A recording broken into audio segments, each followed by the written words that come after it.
Bismillahirrahmanirrahim. Allahümme salli ala Muhammed ve ali Muhammed ve accil fərəcəhum. Əziz izləyicilər, yarınki əksəriyyətiniz milli qəhrəmanımız Şahin Tağıyevin İsveçdə vəfat etməsi xəbərini eşitmişsiniz və ilk öncə bu xəbər həqiqətən bizim üçün acı bir xəbərdir. Əvvəla ona görə ki, bir Azərbaycanlının qürbətdə dünyasını dəyişməsi və üstəgəl bu adam əgər ölkəsi üçün, vətəni üçün, xalqı üçün qəhrəmanlıq göstəribsə və dövlət tərəfindən milli qəhrəman titulunu qazanıbsa, belə bir şəxsin xaricdə yaşaması və eyni zamanda orada vəfat etməsi, bu yaşamanın səbəbi də hamı bilir ki, bu xaricdə öz daha rahat yaşayış seçimi edərək ora getməyib, ölkədə imkansızlıqdan, çörək tapa bilməməsindən, işsizlikdən və s. səbəblərə görə minlərlə, yüz minlərlə Azərbaycanlı kimi ölkəni tərk etmək məcburiyyətinə qalıb və İsveçə köçüb 90-cı illərdə və orada qocalar evində özü də dünyasını dəyişib. Bu hadisə hər birimiz üçün kədərli bir hadisədir və bir daha digər vətəndaşların Azərbaycan dövlətinə ümidsizliyini biraz da dərinləşdirdi. Mən ilk öncə bu milli qəhrəman Şahin Tağıyevin ailəsinə başsağlığı diləyirəm. Allah rəhmət eləsin, Allah günahlarını bağışlasın, məkanını cənnət eləsin inşallah. Əziz izləyicilər, bir neçə məqama mən diqqəti yönəltmək istəyirəm. Birinci məqam ondan ibarətdir ki, milli qəhrəmanın birinci təbii ki, Qarabağ savaşlarında iştirak edib, milli qəhrəman titulu alıb və 90-cı illərin sonlarına yaxın məlumat belə yayılıb. Ölkəni tərk edib, imkansızlıqdan burada ona dəyər verilmədiyinə görə və ondan əlavə həm də maddi imkanlarının zəifliyinə görə o Avropaya köçüb. Avropada İsveçdə yaşayıb və məlumatda bildirilir ki, hətta İsveç vətəndaşlığını da alıb. Qocalar evində dünyasının dəyişməsi birinci diqqəti yönəltmək istədiyim mövzu ondan ibarətdir ki, bugün Azərbaycanda Əliyev rejiminin Azərbaycan vətəndaşlarına qarşı münasibəti bu kontekstdə tam aydın başa düşülür və görünür. Nəinki deməli sıravi insanlar, hətta bugün bu cür milli qəhrəman zirvəsinə yüksəlmiş, ölkəsi üçün, vətəni üçün canını qurban vermiş, canını əsirgəməyən şəxslər əgər ölkədə rejim tərəfindən qəbul edilmirlərsə, rejim öz maraqlarına uyğun olmayan şəxsləri birmənalı olaraq ölkədən didərgin salırsa, heç bir ehtiyacını təmin etmirsə, bu ölkədə dövlət-vətəndaş arasında ciddi bir uçuruma səbəb olur ki, bugünə qədər artıq Azərbaycanda bu uçurum gün-gündən dərinləşir və biz illərdir bu mövzunu gündəmə gətiririk və Azərbaycan dövlətin artıq rejimin əsrinə çevrilməsi və birmənalı olaraq dövlət maraqlarından deyil, rejimin etirazları ilə idarə olunmasını, vətəndaşlara münasibət sərgiləməsini tənqid edirik və bunun ölkədə çox ciddi geri dönüşü olmayan problemlərə yol açdığını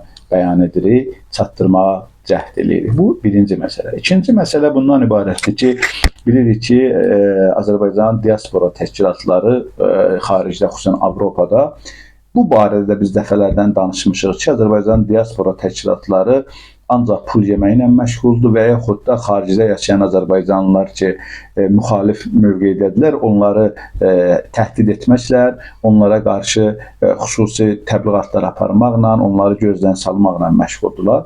Səfirliklərdə və yaxud da diaspora mərkəzlərində də bunların işi ancaq domino oynayıb və kofe çay içib dağılışmaqdır. Bundan başqa bunlar vətəndaşlar üçün, xaricdə yaşayan Azərbaycanlılar üçün hər hansı bir ciddi bir işlər görmürlər. Eyni vəziyyəti biz Almaniyada gördük.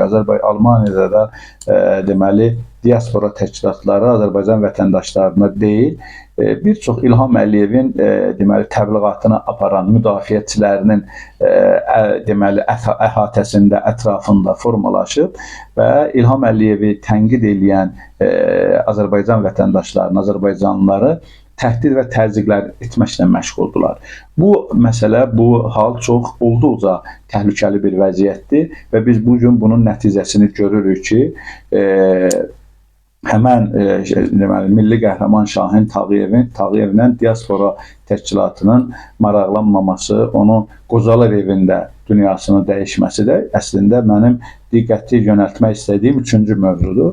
Düzdür, deməli, Avropada Qocalar evi Azərbaycandakı kimi deyil. Burada Qocalar evinə imkanı olan da, olmayan da, övladı olan da, olmayan da hər kəs Qocalar evinə gedir. Çünki dövlətin vətəndaşa qarşı xüsusi ekstra bir deməli diqqəti var, vətəndaşı dəyərləndirməsi var. Vətəndaşın ən azı insan kimi həm gənc vaxtlarında, həm yaşlı vaxtlarında insan kimi yaşaması üçün dövlət bütün imkanları vətəndaş üçün yaradır. Qocalar evi də məhz bu deməli kontekstdən biz yanaşırıq. Avropadan bütün əksər ölkələrində, daha doğrusu əksər ölkələrində Qocalar evində vəziyyət deməli olduqca yaxşıdır və hətta insanlar özləri, yaşlılar xüsusən özləri Qocalar evinə daha çox meyllənirlər. Orada vaxt keçirtmək, orada diqqət görmək, qayğı və s. bunlar hamısı göz önündədir. Amma bizim düşüncəmizə görə bizim mentalitetimiz var, bizim deməli özümüzün belə deyək də milli və əgər milli düşüncədən, milli mentalitetdən biz Azərbaycançılıqdan danışırıqsa, bu mövzunu da diqqətdə saxlamalıyıq. Bu mövzu da bizim üçün önəmlidir və ona görə önəmlidir ki, bu insan əslində Azərbaycanlıdır, Azərbaycana görə milli qəhrəman titulunu qazanıb, amma gedib İsveçdə Qocalar evində yaşayırsa, deməli Azərbaycan bunu öz belə deyək də sağlam olduğu dövrdə, qüvvətçi olduğu dövrdə, xidmət elədiyi dövrdə Azərbaycana lazım idi. Azərbaycan bunun başını sığallayırdı. Buna milli qəhrəman adı verildi. Amma elə ki, qüvvətini itirdi, artıq Azərbaycana rejimə xidmət etmək istəmədi və yaxud da o gücdən kənarda qaldı. Bunu atdı, hətta ölkədən çölə atdı. Bax, məsələ bundan ibarətdir. Niyə görə Azərbaycan milli qəhrəmanı İsveçdə Qocalar evində gedib vəfat etməlidir? Bu sualı Azərbaycan hökumətinə verilməlidir. Bu sualı Azərbaycan hökuməti cavab verməlidir. Bu çox ciddi bir mövzudur. Bu ayrı bir məsələdir ki, İsveçdə Qocalar evində vəziyyət necədir? Bu ayrı bir məsələdir. Heç bir Azərbaycan məmuru durub həyasızcasına bunu iddia eləyə bilməz ki, belə Qocalar evi yaxşıdır, orada vəziyyəti yaxşı idi. Əslində, bu adam Azərbaycanda olmalı idi. Azərbaycanda bunun vəziyyəti çox yüksək səviyyədə dəyərləndirilməli idi. Bunun bütün ehtiyacları qarşılanmalı idi. Bu İsveçdə fərqi yoxdur. İsveç dövləti buna yaxşı baxdı, pis baxdı, o ayrı bir mövzudur əsasında. Əslində, bax, bu məsələlər aydın şəkildə göstərir ki, Azərbaycan hakimiyyətinin, rejimin vətəndaşa qarşı münasibəti nədən ibarətdir? Dördüncü əsas mövzu, demək istədiyim mövzu, deməli, Qarabağ savaşında şəhid olanların ailələrinə və eyni zamanda qazilərə münasibətdir. Biz görürük ki, həm 1-ci Qarabağ savaşında, həm 2-ci Qarabağ savaşında savaş bitdikdən sonra şəhid ailələri və qazilər hansı durumdadır? Hətta məsələn onlara haqq etdikləri məvaciblərin verilməməsi, şəhid ailələrinin qan pulunun verilməməsi, özlə biz müqayisədə bu barədə dəfələrlə danışmışıq. Şəhid olduqlarına görə qan pulu ödənilir. Müqayisədə həm Ermənistandan, həm digər ölkələrdən dəfələrlə deməli qan pulları azdır. Bizdə cəmi 11 min manat şəhid ailələri üçün pul nəzərdə tutulur. Onun da çox ciddi şəkildə deməli gecikdirmələr olur. Bəzilərini heç verilmir, çox əziyyətlər yaradırlar. Yəni hakimiyyət o qan pulunu da şəhid ailələrinə verməyi çox görür. Ondan əvvəl qazilər, bugün biz görürük ki, 1-ci, 2-ci Qarabağ savaşından sonra o qazilərin neçəsi, mən yaşadığım Almaniyada mənlə rastlaşırlar, digər Avropa ölkələrində, Ukraynaya bəzilər getmişlər savaşdan əvvəl, Rusiyada.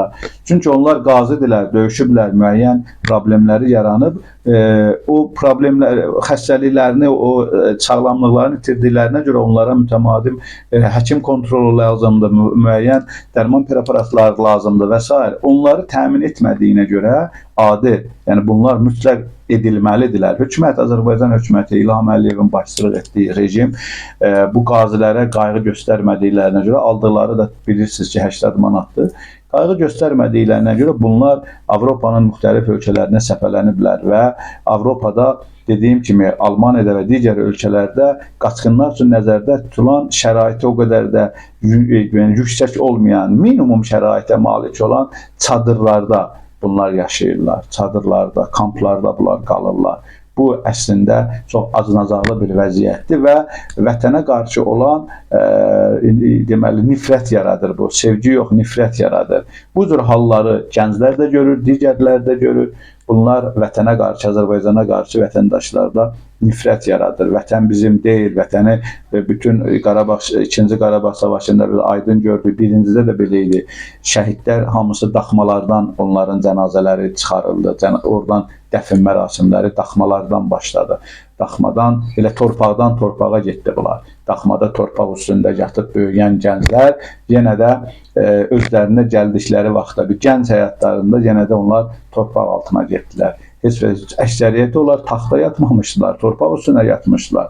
Baxın, bu Azərbaycan hakimiyyətinin milli qəhrəmana və şəhid ailələrinə, qazilərə verdiyi dəyərdir ki, bunun nəticəsində insanların həm dövlətlə vətəndaşların arasında, həm də insanlarla ümumilikdə vətən haqqı, vətənin arasında Azərbaycan deməli ölkənin arasında, vətən arasında bu rejim, bu hakimiyyət ciddi uçurum yaradır, barışmaz bir mövqe sərgiləyir. Buna görə də Azərbaycan əhalisi, xalq ayılmalıdır və düşmənini məhz bu rejimin olduğunu anlamalıdır. Azərbaycan hakimiyyəti, indiki mövcud Əliyev rejimi Azərbaycan xalqına və Azərbaycan dövlətinə bir mənalı düşməndir. Bunu hər kəs anlamalıdır və düşmənin yanında deyil, qarşısında olmaq tələb olunur. Əssalamu aleykum və rəhmətullahi və bərəkatuhu.